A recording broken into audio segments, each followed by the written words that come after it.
put a smile on your face when you're moving from place to place. Good morning, good morning, morning, good morning, morning. Welcome back to the Morning Show on Tobago Updates Television, and thank you so much for staying with us. Before we head into our next conversation this morning, I want to say good morning to Jared Martin, who is viewing us from Bronx, New York, and who is locked in live. So we say good morning to you, and thank you so much for choosing us this morning. All right, ladies and gentlemen, we continue conversations in studio this morning, and we speak with Mr. Ricardo Bobb, Public Health Inspector 4, as we speak about preparations for Tobago Carnival 2024. Good morning, Mr. Bobb, and welcome. Good morning, and good morning, Tobago. Good morning to the rest of the world, wherever you logged in. That's right, that's right. And so, we're starting to prepare for Carnival. This is the third edition of Tobago Carnival. And of course, we've had the chance to make the assessments and, to see what has happened in the past 2 years and the things that we need to implement now. And coming from the public health sector, there are things, of course, that need to be put in place, whether it's infrastructure, whether it's strategies, whatever it is. And we want to have that conversation this morning so that our viewers can be aware as to what is happening, what are the expectations of them, and of course, what are the expectations of the public health division as well. Yeah. Well, of course, over the last 3 years, we've been on a serious drive in terms of getting our food services, in much better standards. As a matter of fact, registration is really up. We crossed 4,000 already for the year. And we're just on that drive to ensure that all food handlers are registered. That's the first thing. Because food is everybody's business. As you know, it doesn't matter how much you're enjoying yourself. You want to stop and take that little, eat that little drink and so on. And it's an opportunity, of course, for people to make some money, but we're saying you must do the right thing. And so our standards are there. We encourage people to, one, be registered. You can make appointments still. A lot of sometimes groups, what they do is they wait until the week before. But we're saying, no, don't do that. You have time now. We've been doing food badges every week on a Thursday. You need to make an appointment though. So you can make an appointment, come to the office, corner Robinson and Young Street. The office is there, and you can make an appointment, or you can even call in 639-1433. And we do the sessions every week. So this is the opportunity to do it now. It's September. Don't wait until the week before. And now you want us to move heaven and overwhelm the system. That's right. That's one. The next thing too is that the standards. We encourage people when we do the registration, we train the food handlers. So people should not be just coming on the day at the event and trying to set up. We discourage that a whole lot. In the past, we've had to remove things from people, and we don't want to create that kind of scene. We're talking here about if we want to make Tobago the greatest little island on the planet, then standards are important. Your hot holding, your cold holding, those things, you clean, hand washing facilities and so on. These things are very important. Your attire, your head covered, keep the food in a safe way. The thing is, as I said, it doesn't matter how much people enjoy themselves, they must stop and eat. Even if you may think, I'm only selling punches, whatever it is, the standards are the same. Absolutely, because at the end of the day, you're talking about things that you have to consume in your body. So right. You have to ensure that there is a standard there as well. And I know people like the rush, they like the adrenaline. It's similar to Christmas time. You start your Christmas shopping the week before Christmas. You start, and so we really want people to come out. They're available now, so make your appointments and get your badges ready for that. So we're talking about food. There are other things that we have to engage in as well, other conversations that we have to have as well as it relates to preparing for Carnival. What are some of the other things outside of the vending of food that people have to consider where public health is concerned? Well, general hygiene. Of course, we do a lot of work in terms of your waterways and so on. Even in Scarborough, let's say you're doing stuff in Scarborough, we have the Division of Infrastructure that may do the thoroughfare. And we do all those drains that run perpendicular. That's one. Of course, we're talking about waste collection. Because one of the things that events produce is waste. And so we're asking people to please take the opportunity to use the utensils that are provided so that we don't have, this unnecessary amount of waste. Be conscious. You use something, don't just throw it. Because we're seeing a lot of that. I move around the island sometimes, and I'm surprised. We are becoming a people that seem not to care and think that, well, if I don't do it, then people will have work to do. And we are saying no. There are receptacles that are provided. Utilize the receptacles. Let us still keep clean, green, and serene. That doesn't go out the door because we want to make it the greatest little island on the planet. And so waste management is one of our things that we are responsible for. So we stress a lot on that. Every day that there's an event, we have to make special arrangements. So for example, you find let us say you have the carnival, we may have to go earlier or later. Then we have to have our workers bagging up a lot of trash. That's time. When an event happens, we want things to move like clockwork, and that depends on the patrons, how they operate during the festival. And you see, that too is a mindset shift, because I also witness people being irresponsible in terms of waste management. You see people just throwing things out of moving cars, for instance. You see people, they might think it's just a candy and it's just a wrapper, so I just just chuck it there. And as you mentioned, some people do say, if I don't do this, then somebody doesn't have work to do. But what we do is we clog the very drains you're talking about. We clog the drains, and there's flood, there's overrun. There was some floods yesterday in some places. Exactly, and this is because of improper waste management as well. And we really have to take a personal responsibility with something. Some things we have to be taught, and some things we just really need to know that this is the correct thing to do, and to just do it, because it's just good sense and good behavior. And sometimes we have on conversations and this said maybe we need to have a cultural shift. Maybe we need to go back to understanding pride in self, pride in country, pride in to get to that place as well, because of course we want to be able to remain clean, green, safe, and serene. It's a conscious. There needs to be a shift. Being in public health for a long time, there are some things that just come to your mind, but one of the things that stood out to me about, I think it's 2018, 2019.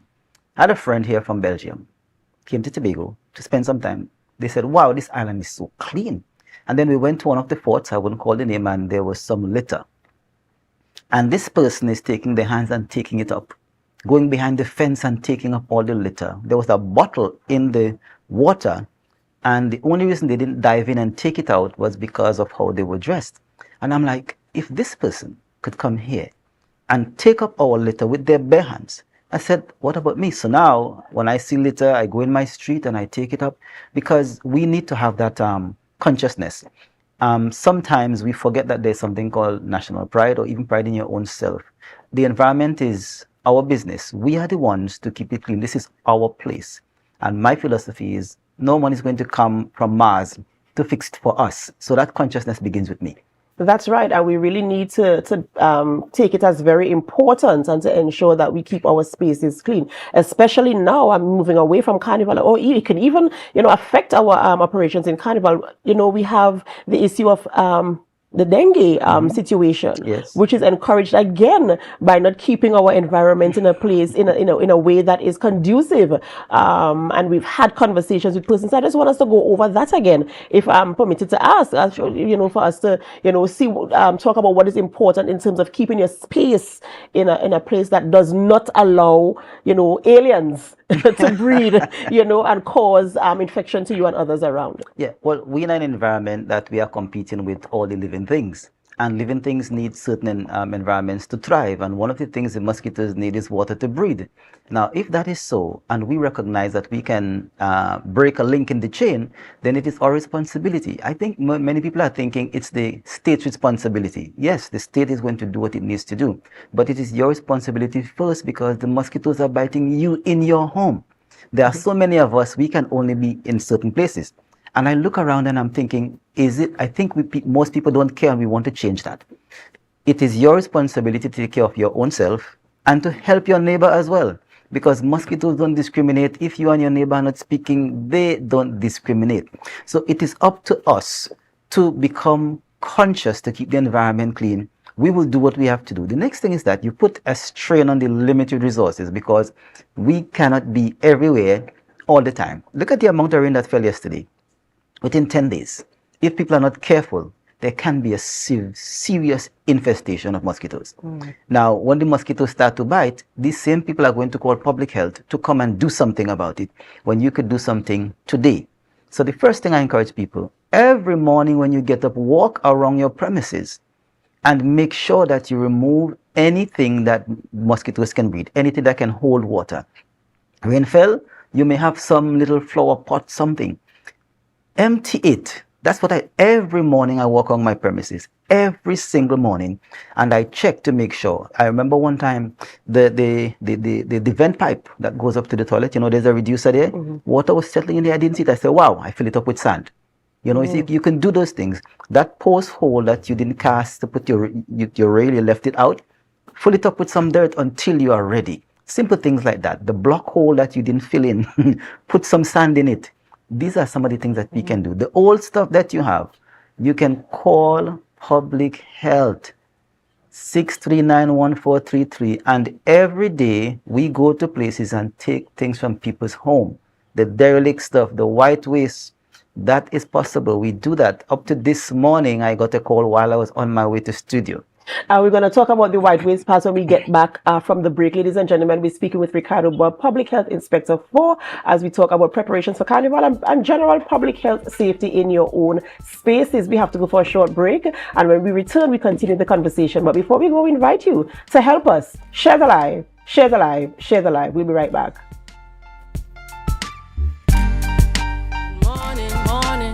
Good morning. Welcome back to the morning show on Tobago Updates Television. We're just about 7:47 a.m. So if you're getting to work for 8 o'clock, remember to drive safely on our nation's roads this morning. We continue conversations this morning in studio with Mr. Ricardo Bobb, Public Health Inspector 4. And before we went to the break, we started talking about white waste. We want to continue that conversation this morning because I do know that there's a situation where that is concerned. For instance, in some areas, I see people taking their white waste to the regular bins and just leaving them there on the side of the road. And I know sometimes you have the public awareness where you tell people on this Monday we'll be in this area collecting waste. And now you're saying that we can actually call the office directly. If I have an old appliance that I want to get rid of, I can call and you can come directly. I don't have to take it out the road and just leave it there for weeks not knowing when you're coming. That's right. So tell us about contacting you and the right processes in terms of getting rid of our white waste. Yes. Now you can call the Public Health Department, 6391433. That's the line that you can call. Or you can come to the department and make your request. And we will come and take it up. We do that all the time. Now we have some hotspots in Tobago. And we have cleaned and cleaned and cleaned. We're talking about mutt. You always see stuff there. We go with the backhoe, the trucks, we clean it. You talk about, there's a place in Union, and there are some other places that we clean all the time, and yet people are dumping. And we try to understand why would people be doing that. There needs to be an increase in the level of consciousness. This is our little space. So if we provide a service, and that service happens daily, Monday to Friday, why then would people want to do these things? You're leaving your home in the night because we never see these people. But all we know is that the following day. The next thing too is that we have some people who may be given jobs to remove some of these things from people's premises, but they don't take it to the landfill. And that is unfortunate. We have a landfill that will accept these things. So let us say an establishment is cleaning out their stuff and they may hire a private person to remove them to the landfill. What we find is that people are going to put them on these corners, which should not be. Or sometimes we find over a gully. And we're saying, since when did we become that kind of people that are so callous and hard-hearted and uncaring that we don't care about the environment? When people are coming here and saying, what you have is so beautiful. Do you know that people come from overseas to look at how we manage our landfill and take from us because of what we are doing through the public health? People come and they look around and they say, wow, your streets are clean. But then we have these hotspots that are like eyesores, and we're saying we need to stop that. If we have a service, and I will say the number over and over again, you can come to the department. You just call, we will come and we will take up your white waste. And if you are contracted to take white waste, then please take it to the landfill. When we talk about white waste, what are some of the items that people can consider as white waste? Okay, all those, all of your old fridge, old stove, old microwave, those kinds of things, not construction material. Because there are some people who want to put out construction material, all the old wood and so on. That is not considered white waste. It is called white waste because most appliances are white. Right. All right, and they can hold water. That's an issue. Also, I want to address another point. We have some derelict vehicles, and what we have been doing is asking people to remove those, because those can be an issue as well. And a lot of people have started removing the derelict vehicles. So that's another issue. The thing is, environmental situations can create a lot of problems. Let us say we were to have 500, all of a sudden, 500 confirmed dengue cases. Do you know the strain that is going to put on the health system? Now, these are the same people who you may get sick, your relative may get sick, and then you'll want to know why. Make a high demand on the system. So people have to understand the law of cause and result. And that consciousness, it's just like people, they speed because they don't understand. They think, I want to get there, but you could kill somebody. When you get into an accident, do you not stop? Everything stops. So let's look before and say, how can I prevent? Because public health is in the business of prevention. The reason we don't have more problems in most countries is because of what that public health does in the environment. Let's say we were to just dung tools. Oh, let's just say we're not going to pick up garbage for 2 days in Tobago, or just one. What do you think will happen? There will be outcry in the country, and yet the responsibility of the residents they're neglecting. So across the board, whether it be in terms of the dengue situation, white waste collection, food safety, because food safety provides a lot of jobs for many people. Your daughter, your mother, your auntie, the reason they can now have some kind of bank account, some kind of independence, is because of food safety and food services. So then it brings in a lot of income. Why not take charge? Why not, do the right thing so that you can even have a better food service industry? And we really have to take a personal responsibility for our actions. And we spoke about it earlier. A pride in self, a pride in who we are as a people and the spaces that we occupy. And I'm happy that you mentioned the derelict vehicles that are being left sometimes on the side of the road. Not only is it causing a public health situation, but it can also cause accidents on the road, because now here you are, you're trying to access the road and you have to swerve away from a vehicle and one is oncoming, and so there can be an altercation. So you're trying to get away from an altercation as well. So we really have to be more intentional when we do things here on the island of Tobago, and we want to ensure that we don't overwhelm the systems that have been put in place to help us to deal with the challenges that we have. For instance, if we have the public health system and they're doing what they're supposed to be doing, let us just give them a call. I have a stove I want to get rid of. Give us a call. That's right. And even though they are, as I mentioned earlier, that you have a schedule where you will say, well, we're in Roxborough today or whatever, you can still do this on a regular day? Yes, on a regular day, we can still do that. Yeah, as a matter of fact, a lot of people do it. People call and they say, listen, I have this, and we would come to their place and we would take it up.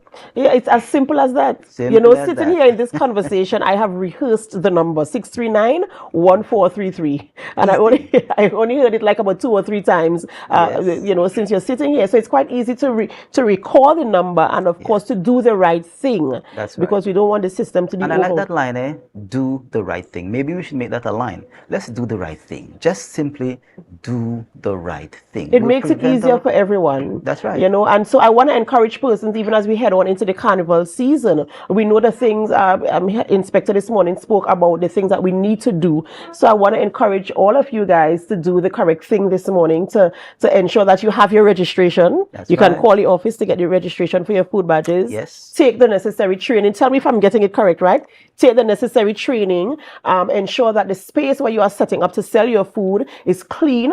Ensure you have running water, that you have the right utensils, and you dispose of your waste in a responsible way. Listen, I think you could be an advocate. Well, there we Excellent. go. So if we have one, and then if somebody else say I would be an advocate, then we could have a much better system. What I would say is that because of the surveillance we've been doing, we find people being a little more conscious, but we always sometimes have that one apple that want to spoil the bunch. So we don't want to have that this year at all. Okay, and so you mentioned earlier that there is training also for the vendors for Carnival. Is it just for Carnival or is it in general in terms of how they set up their spaces for food distribution for Yeah, food we service? provide that as well. Usually, one of the things we encourage those who are doing festivals is that let's partner so we can have special sessions for those vending. As a matter of fact, you really should not have any and everybody coming to do your in your event. When you have your selection criteria, only those people really should be participating in the event because those are the ones that are going to be trained. You shouldn't have those stragglers just coming along. Matter of fact, you know, sometimes people from Trinidad come, and those people from Trinidad come, and sometimes they come and they ask permission and so on. But my local people want to think that, you know, you're trying to, you know, keep down a black man, which is so ridiculous. All we're saying is do the right thing and nobody would distress you. Yes, because sometimes we like shortcuts, don't we? We like to get shortcuts or a quick fix. Yes. And so once you go through the process, chances are you'll get through faster. Yeah. And the right way, you know, to ensure, because at the end of it all, what we want to have is a safe space. Yes. You know, when we look at crime, when we look at the health system, when we look at all the elements that make up the spaces that we occupy, all we really want to do is to be in a space that is safe and comfortable. And if that is what you have to do, if that's the procedure, let us do it. Let us do what we have to do to ensure that we all stay in a safe space. Yes. Of course, in closing, is there anything else that you want to point out to our viewers to ensure that they understand and they follow practices that are, of course, lend to health and safety? Right now, the not just the vendors, but the patrons. The patrons, there is to be a consciousness. You can demand that people do the right thing as well because the money is in your pockets before it gets into theirs. You have options, so please exercise them. Be conscious out there. If you see people doing the wrong thing, then you see them first before we see them because you are everywhere. So maintain that consciousness. If I tell the vendors too, if you are not prepared to eat the food that you prepared, you shouldn't serve it to anybody. That's right. That's absolutely right. And you know, sometimes, as you mentioned, that you see how people handle, you have somebody who is sharing the food and the person collecting the cash might be like 2 steps away. And because they're a little step away, you see the person, okay, give me the money and I'll hand it to her. You know, those are absolute no-no. Yeah, definitely. You want to, especially food that is already prepared, you don't want to have any physical contact. So you're supposed to have your dispensers, your tongs, your forks, your spoon, different dispensers for every single one. If you have, let us say you may have one person who is selling maybe something, then you want to have all your packaging pre-prepped and then there should be no touching. I've seen some people do it so wonderfully. I'm like, wow, you know, they came up with ingenious ways of doing these things. The consciousness is important. And just remember that there are several sides. You have the legal side, of course, you have those who are purchasing, you have those who are selling, and all of us are cooperating to ensure that we have a safe product, but we want to have an event that does not create problems, because I've seen several people lose their reputation because people had a bad experience. I totally understand, and you know, word of mouth spreads much faster. So of course we want to ensure that we do the right thing. Thank you so much this morning for joining us and bringing that information to our viewers this morning as we prepare and head on into the carnival season, and just general information in terms of how we take care of our spaces. Ladies and gentlemen, we've been speaking with Mr. Ricardo Bobb, Public Health Inspector 4, as we speak about preparedness for Carnival 2024 and general good practices as it relates to health and the safety. All right, ladies and gentlemen, this is where we end the morning show on Tobago Updates Television, but it's not where we end our programming. We head on over to GMT, and as we go on over, we ask you to help us. Share the live, share the live, share the live.